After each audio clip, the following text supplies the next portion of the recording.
Hi, we're standing in front of Kenmore House in Fredericksburg, and we're standing here with Mark Patton. Mark, can you tell me a little about the house? Yeah, it was built in the late 1770s, maybe mid-1770s. We're not real sure of the date yet. The original owner was Colonel Fielding Lewis and his wife, Betty Washington Lewis. Betty was the only sister of George Washington. That's just a little bit of the family history of it, but we are not sure of the exact date.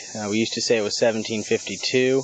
And we're doing a structural report right now on the house, and they're finding it's actually 20 years younger than what we originally thought. Any reports about strange ghost reports here? You know anything about those? Yeah, well, to start off with, my grandfather was a security guard here for about 15 years. And he retired a couple years ago, and he used to take me in here when I was a kid, and then later too, and he'd tell me all these ghost stories. Now, the old story is, and a story that's been out for years, is that it's Colonel Fielding Lewis, because he lost his fortune during the Revolution. He was a real patriot. He ran a gun manufactory right here in the town of Fredericksburg. He outfitted 3 regiments of the Colonial Army basically out of his own pocket, and of course we didn't have the kind of government that could pay him back, so he was never paid back, and there were a lot of debts to be paid off. He died in 1781, left his wife Betty to run the plantation on the skeleton crew. So it's said that he comes back and ponders his accounts. He's been seen at the desk on the upstairs, one of the upstairs bedrooms, and also out of one of these windows here, either the one facing the river or the one that we see here.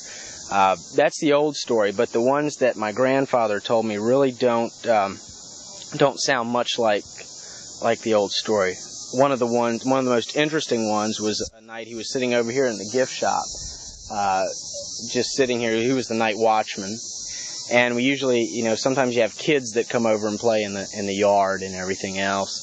And he heard a lot of ruckus outside, so he figured it was the kids outside. And he noticed that the doorknob was juggling around a little bit, and he noticed that it was turning on the gift shop. So he got up and went to the door while it was still turning and opened the door, and no one was there.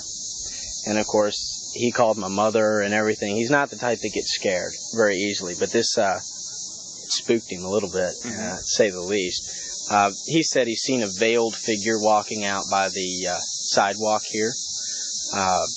Various things like that. The alarm went off one night, and he had to go in. I guess it was 2 o'clock in the morning, and he was in the upstairs hallway and heard someone calling his name. There was no one, of course, in the house that late, and no one to be seen on the grounds. He looked out the window. Occasionally, he would swear that he cut all the lights off in the mansion. He'd get out to about right here and look back, and you could see the lights on again. Nobody lives in the house now, right? No, it's a privately funded association. It's open as a museum, as a house museum right now. Okay, thank you very much. You're very welcome.